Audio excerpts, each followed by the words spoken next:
আজ দেখব subject verb object এবং কমপ্লিমেন্ট সম্পর্কিত তথ্য। সাবজেক্ট যে ভার্বের কাজ শেষ করে বা যার সম্পর্কে কিছু বলা হয় তাকে সাবজেক্ট বলে। যেমন রানা প্লেইস ফুটবল, এখানে Rana subject. The tree is high or tall, এখানে দ্য ট্রি সম্বন্ধে বলা হয়েছে, দ্য ট্রিটা হচ্ছে এখানে সাবজেক্ট। ভার্ব যে ওয়ার্ড দ্বারা কোনো কাজ করা বা অবস্থা নির্দেশ করা বোঝায় তাকে ভার্ব বলে। যেমন দ্য বয় প্লেইস ফুটবল, এখানে প্লেসটা কাজ করা বোঝায়। দ্য স্কাই ইজ ক্লাউডি, এখানে ক্লাউডিটা অবস্থা নির্দেশ করছে এবং ইজটা দিয়ে এটা কাজ মানে অবস্থা নির্দেশ করাটা বোঝানো হচ্ছে, সো ইজটা ভার্ব। অবজেক্ট সাবজেক্ট যার সাহায্য নিয়ে ভার্বের কাজ শেষ করে তাকে অবজেক্ট বলে।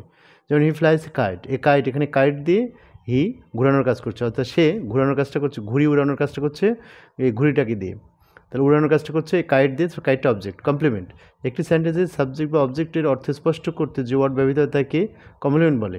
Subjective complement the boy is Suman, এখানে সুমন শব্দটি দ্য বয় এর সাবজেক্ট সম্বন্ধে তথ্য দিচ্ছে, অর্থাৎ দ্য বয়েজ এটুকু বললে সেন্টেন্সটা কমপ্লিট হয় না, সুমন শব্দটি আনতে হয়, সুমন সাবজেক্টিভ কমপ্লিমেন্ট।